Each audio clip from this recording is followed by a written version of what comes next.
say he's very, very experienced in the field of politics.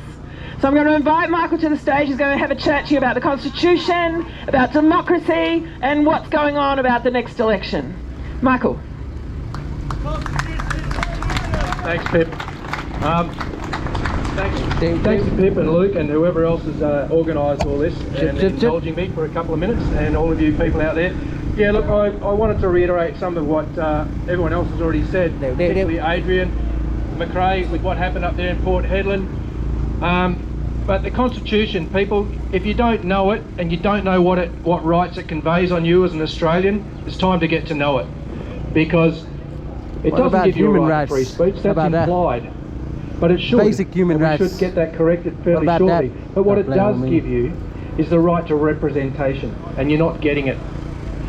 When you have a two-party system and everybody votes for what the party tells them to vote for, that's not representation, and we need to stand up for that in 2028.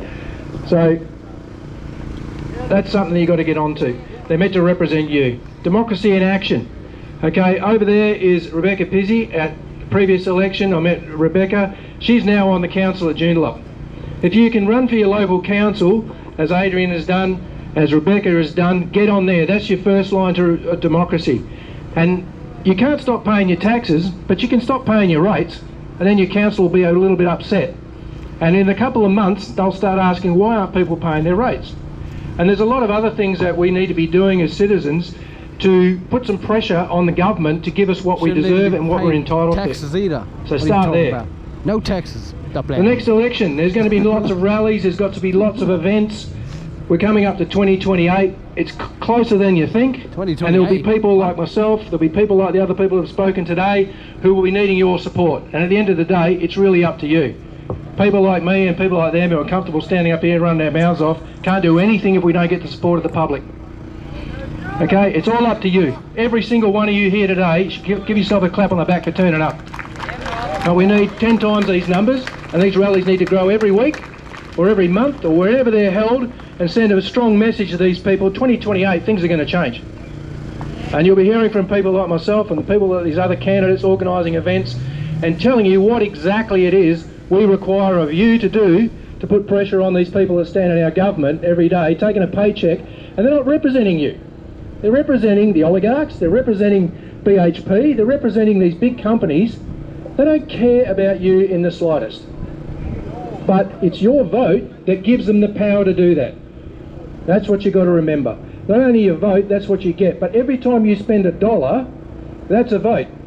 So be very careful where you spend your money. And the last thing I'll leave you with is, it's up to us old farts. It really is. The young people are struggling. Most of them are struggling to pay their mortgages and get by. People that have reached my old age, most of us have done okay. We're doing a little bit better than the young people who are struggling, and it's up to us to lead the way. So I can see a lot of old farts like me out there. It's up to us. Lead the way. We know what this country should be. We know what it was. We know what happened, and it's time to turn it around. It's time to turn it around. Now, sorry, that wasn't the last thing.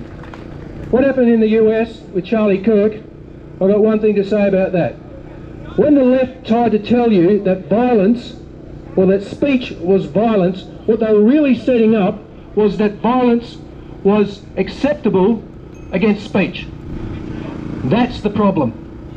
Speech is speech. Any person out there, you can disagree with everything I've got to say, but you've got the right to say it.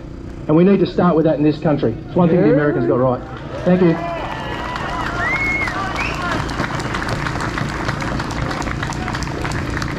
Big thanks to Michael Coyote.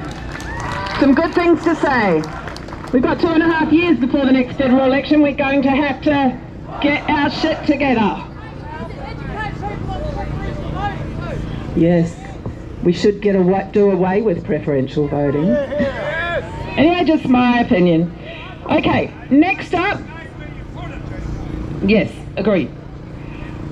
Next up, we've got Pelia, who you probably know because he's always organising rallies. He's always in the thick of doing something. He's responsible for a number of the stand in the parks that happen around the city, and also has had great success backing all of our people approaching the Joondalup Council. So Pio, would you like to come up to the stage, please? 123, we're going to swap cameras.